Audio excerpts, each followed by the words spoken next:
그리고 찬양 예배도 귀하시는 은혜가 이곳에 있는 모든 성도님들에게 임하게 되기를 주의 이름으로 소망합니다. 제가 남자죠. 남편의 입장이기도 하고요. 남자가 아내에게 듣고 싶지 않은 말은 내가 미쳤지 당신 믿고 시집와서 지금까지 사니, 그 말이 아마 가장 듣기 싫은 말이다 라고 많은 사람들이 이야기합니다. 반대로 이야기하면 남편들이 듣고 싶은 말은 나는 그래도 당신을 믿어, 끝까지 믿을 거야 라고 하는 말을 하면 남자는 너무 실망됩니다. 너무 강력한 겁니다. 그 말을 한 애인, 그 말을 한 아내가 너무 좋아서 무엇이라도 다 해줄 것처럼 그렇게 너무 기분이 상쾌해진다고 합니다. 자, 그리고 부모의 입장도 그렇지만 남편을 얘기했으니까요. 아버지의 입장으로 바라보면 자식들이 다 컸다고 나몰라라 하고 나아가는 것, 그런 시기가 물론 있습니다만은 그래도 자식들이 뭔가 아버지를, 부모인 우리들을 의지할 때 오히려 더 기분이 좋답니다. 아버지 필요 없어요. 내가 알아서 할 거예요. 그럼 기분이 참 나쁘세요. 물론 다 성장해서 자기 스스로 해야 될 상황 가운데 그렇게 하는 건 좋지만 아마 그 나이가 돼도 아버지 어떻게 할까요? 아버지 조금만 어떻게 좀 도와주세요. 자식이 그럴 때는요, 부모가 대단히 기분이 좋아진대요. 아, 그래 내가 아직 이 아이한테 쓸모가 있는 사람이구나. 그래서 자기를 의지하는 그 자식에게 무엇이든지 있으면 주고 싶은 마음을 갖는다라고 하는 겁니다. 자, 이걸 종합해 보면은요, 누군가 나를 신뢰하고 누군가 나를 의지한다라고 하는 것은 나를 기쁘게 만든다라고 하는 거예요. 자, 이것을 나와 하나님과의 입장 속에서 하나님의 입장으로 한번 생각해 보자. 하나님이요, 기분 좋으신 것은요, 누군가 나를 의지하고 누군가 나를 신뢰한다라고 하면, 믿는다고 한다면 우리 하나님 너무 기뻐하실 거예요. 그 대상자들이 바로 우리들입니다. 우리들이 나는 하나님 끝까지 믿어요. 아무리 세상이 험난하고 세상이 많은 어려움들 가운데 있을지라도 하나님이 나와 함께 하셔서 역사하실 것을 나는 하나님을 믿어요 라고 하는 믿음을 보인다고 한다면 하나님 기뻐하실 거예요. 어떤 상황 속에서도 세상을 의지하지 아니하고 하나님께 기대어 하나님을 의지한다고 한다면 하나님 기뻐하실 거고요. 내가 저 자녀를 위해서 무엇을 더 줄까 해줄까 라고 하는 관점으로 우리를 살피시며 우리를 인도해 가실 겁니다. 여러분들 어떤 상황 속에서도 나는 하나님 믿어요. 나는 하나님 의지해요. 신뢰해요. 이 믿음으로 하나님을 기쁘시게 하는 저와 여러분들 다 되기를 주의 이름으로 축원합니다. 자, 이렇게 누군가 하나님이 나를, 자기 자신 하나님을 믿는다, 의지한다 라고 하는 것을 기뻐하시기 때문에 하나님께서는 인생의 중요한 순간마다 우리를 시험하십니다. 마귀가 주는 시험처럼 뭔가 쓰러뜨리고 빼앗아 가려고 하는 것이 아니라 우리 하나님의 시험은요, 우리를 축복하시려고 받을 준비가 되어 있는지 살피시려고 우리를 시험하신다라고 하는 거죠. 자, 이 시험에 합격을 하면요, 우리는 제목의 말씀처럼 믿음의 용사라 불려지는 거예요. 그냥 믿으면 바로 예수님 나 믿습니다 하면 믿음의 용사라고 불려질 수는 있지만 명확한 개념적인 이해로 통해서 바라보면 그렇게까지 지칭될 수 없다는 거죠. 정말 하나님을 끝까지 믿는 모습, 신뢰하는 모습, 이 모습을 시험을 통해서 보여줄 때에 결국 그 다음 단계는 우리가 믿음의 용사가 되는 거예요. 자, 그래서 마지막 부분에는 믿음의 이런 용사들이 어떤 축복을 받을 것인가 라고 하는 부분을 이야기할 겁니다만은 그 전에 오늘 아브라함이 바로 이렇게 나를 얼마나 믿는지, 나를 얼마나 신뢰하는지 이 시험에 합격한 내용이 오늘 본문의 내용이거든요. 물론 앞부분에서부터 살펴봐야 됩니다만은 바로 아브라함이 하나님께로부터 받았던 시험, 내 독자 이삭을 번제물로 드려라. 이게 하나님의 모세의 믿음이, 하나님에 대한 믿음이 어떠한지를 보시려고 실험하셨던 내용입니다. 더 많은 것들을 줘야 되는지 말아야 되는지 이것을 시험하기 위해서 하나님은 바로 이 시험을 내리셨습니다. 번제, 죽여서 제물로 드린다. 이게 번제예요. 이삭을 번제로 드리래요. 번제로. 그냥 마음으로 하나님 앞에 드려라, 서원해라, 이게 아니에요. 그 몸에 칼을 대서 죽여서 죽은 채로 그 죽은 몸을 바치는 거예요. 여러분, 이때 아브라함이 얼마나 복잡한 생각을 가졌을까요? 얼마나 복잡한 생각을 가졌을까요? 아니, 100살 때 준 아들을 어떻게 나한테 바치라고 하시는 거야? 어떻게 바치라고 하는 거야 도대체? 말이 안 되지 않습니까? 바쳐야 되는지 말아야 되는지, 바치면 하나님이 살려주실 것이다, 미리 예비해 주실 것이다, 나름대로 우리는 결과론적인 부분은 알고는 있지만 그 전에 아브라함이 하나 이런 믿음도 가질 수 있었을 거예요. 아, 내가 바치려고 하면 하나님이 미리 준비해 놓으실 거예요. 근데요, 사람이라는 게 막상 일이 안 터지면요, 결과적인 부분이 안 오면요 불안한 거예요. 바치라고 하는데 분명히 하나님은 그냥 생으로 이 아이를 죽이라고 하는 소리는 아니고 반드시 무슨 목적이 있고 이유가 있을 텐데, 아 근데 정말 죽이는 순간까지 가서 죽이게 되면 어떻게 하지? 이 아들 어떻게 하지? 이 아들을 내가 번제물로 드리고 어떻게 살아가지? 참 막막했을 거예요. 시험이라는 건 그런 거예요. 시험은요, 흔히 이거 별거 아니네? 에이, 이거 못해 내가? 그건 시험도 아니에요. 시험은요 사실 어려운 거예요. 힘든 거예요. 때로는 고통이 뒤따르는 거예요. 번뇌가 뒤따르는 거예요. 아픔도 뒤따르는 거예요. 희생도 뒤따르는 거예요. 아브라함은 가진 생각이 머릿속에 복잡하게 다가오고 정말 뼈 마디마디마다 이거 어떻게 해야 되는지 실질적으로 그 고통과 아픔이 느껴지는 그런 상황 속에서도 아브라함은요, 그런 모습 속에서도 순종하며 하나님이 말씀하신 그 산을 향하여 나아가는 모습을 바라보게 됩니다. 한마디로 번제물로 드려서 칼을 드는 순간까지 아브라함은요, 우리 식으로 얘기하면 별 생각을 다 한 거예요. 별 생각을 다 한 거예요. 근데 중요한 게 있어요. 별 생각을 다 했어도 순종하는 자리로 가고 있는 거예요. 종들에게 장작을 매게 하고 아들을 데리고 가는 거예요. 여러분, 순종은 그런 겁니다. 완벽하게 확신하고 조금 더 흔들림이 없는 모습으로 순종의 자리로 나아가면 얼마나 좋겠어요. 여러분들, 그 상황이 올 때까지 기다리면 여러분 순종 못해요. 순종할 수 있는 일도 그렇게 많지 않아요. 별 생각이 다 들어가고요. 별 생각이 다 들어가는 게 맞아요. 왜? 우리의 육신은 하나님이 요구하시는 대로 가기가 상당히 어려운 사람들이거든요. 왜? 하나님의 생각은 우리 육신의 본능과 우리가 생각하는 이기적인 욕망과는 전혀 다른 분이기 때문에 늘 우리에게 요구하시는 시험의 조건들은요, 이게 아니라 이거예요. 그러니 여러분들, 이 길을 내비치고 이 길을 따라서 순종하기 위해서는요, 별 생각이 다 드는 거 맞아요, 여러분들. 별 생각이 드는 게 믿음 없는 모습이다, 이거 아니에요. 별 생각 다 들어요. 이거 순종해야 되는 말이거든요. 이래서 나한테 이윤이 있을 것이냐 없을 것이냐, 이래서 남는 것이 도대체 뭐냐, 별 생각이 다 들어갈 수 있어요. 그것까지 없다라고 하면 정말 우리는 완벽에 가까운 사람들이죠. 근데 하나님이 만드신 우리 인간은요, 그렇게 완벽한 존재 아니에요. 중요한 것은요, 별 생각을 다 해도 순종의 자리로 걸어가시길 바랍니다. 별 생각을 다 해도 순종의 자리로 돌아가시다니까요.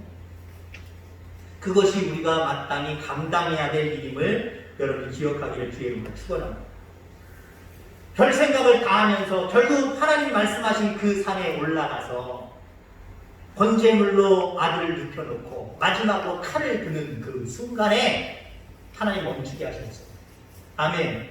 하나님은 그런 하나님이에요. 시험을 통해서 완전히 그 사람이 시험 들게 실족하게 만든 분이 아니라 하나님이 요구하시는 그 시험에 합격선이 있어요. 합격선. 운전면허 시험을 보면은 이론이든 실기든 합격선이 있지요? 뭐 1종이나 2종이나 경우가 조금은 다릅니다만은 합격선이 있어요. 물론 100점 맞으면 좋겠지요. 그러나 우리 하나님은 합격선만 넘으면 우리를 믿음의 용사로 지칭해 주십니다. 믿음의 사람으로 인정해 주세요. 믿음 없는 사람을 생각해 보세요. 모리아산까지 안 올라가요. 처음부터 예 하고 가겠습니다 말조차도 안 해요. 벌써 처음부터 삐졌을 거예요. 말도 안 된다고 하나님 부정하고 부인하고 하나님 안 믿는다라고 이야기했을 거예요. 혹시 조금 순종의 사람이라고 한다면 어느 정도까지 가다가 에라 모르겠다 이건 말도 안 돼 하고 불순종의 길로 확 돌아설 거예요. 아브라함은 여기까지 갔어요. 인간이 할 수 있는 마지막까지 갔다는 거예요. 순종은요, 인간이 생각하는 마지막까지 가는 거예요. 하나님이 정하신 거기까지 가는 거예요. 그게 순종이에요. 내가 요만큼 하고 쑥 빠지는 거 순종 아니에요. 내가 심에 겨우도록 하는 거 그게 순종이고요. 더 중요한 것은 하나님이 정하신 것 어딘지 몰라요. 하나님이 정하신 그 수준까지 나아가는 것 그게 진짜 순종이에요. 자, 아브라함은 그 시험에 합격했습니다. 그리고 믿음의 조상이다 라고 칭함을 받습니다. 저는 이 말을 다른 말로 얘기하면 너는 믿음의 용사다 라고 이렇게 말하고 싶습니다. 하나님의 시험에 합격한 아브라함, 믿음의 조상이라 일컬어지고 믿음의 용사라고 일컬어집니다. 일컬어지는 것이 끝나는 것이 아니라 그에게 주어진 복이 있어요. 자, 그래서 오늘 결론적인 말씀으로 믿음의 용사에게 주어지는 축복이 무엇인가? 이 부분에 대해서 두 가지만 생각을 해보고자 합니다. 믿음의 용사에게 주어지는 축복. 첫 번째 축복은요, 인정하시고 그 일을 맡기신다는 거예요. 아까 하나님과 우리 사이의 입장을 볼 때 하나님의 입장에서 하나님의 종들인 우리들이, 하나님의 자녀인 우리들이 나는 하나님 믿어요, 하나님 신뢰하고 의지해요, 그러면 하나님 기뻐하신다 그랬지. 우리도 마찬가지예요. 우리도 사람에게 또 하나님에게 나는 너를 믿는다, 그리고 너를 믿기 때문에 너를 좀 하나님이 의지한다는 말을 표현을 좀 이상합니다만은 하나님이 우리를 의지하는 방법은 뭐예요? 우리에게 다 맡기고 하나님은 아무것도 안 하시고 네가 해주길 바라는 거 이게 아니라 우리에게 이 일을 맡기시는 거예요. 하나님의 일을 맡기시는 거예요. 그만큼 우리를 믿는다라고 하는 거고, 한편으로는 영어는 적당하진 않습니다만은 하나님이 우리를 의지한다라고 하는 모습. 하나님만 믿습니다. 하나님만 의지합니다. 이 고백과 이 믿음을 좋아하시는 것처럼 여러분 우리들도요, 축복이 있다고 한다면 세상의 조건들로 따져서 그 축복 얘기하지 마시고요, 하나님께서 여러분들을 향하여서 내가 너를 믿는다, 내가 너를 믿기 때문에 이러한 하나님의 일들을 너한테 맡긴다, 이게 우리에게 그게 축복이에요. 다른 거 맡기는 거, 여러분이 좋아하는 거 맡기는 거, 이것만 축복이라고 생각하지 말고요, 진짜 축복 중에 축복은요, 하나님이 나를 믿어주시는 거예요. 그리고 하나님의 일들을 맡겨주시는 거예요. 이게 진짜 축복이에요. 왜? 하나님의 나라에 와서 상급은 이것으로 결정하는 것이죠. 세상에서 내가 원하는 것들을 얼마나 취했느냐 이것으로 결정하는 게 아니에요.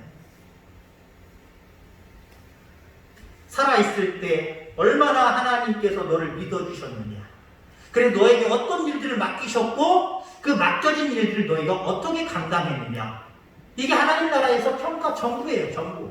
이거 외에 다른 거 다 소용없어요. 아무것도 아니에요. 이게 중요한 거예요.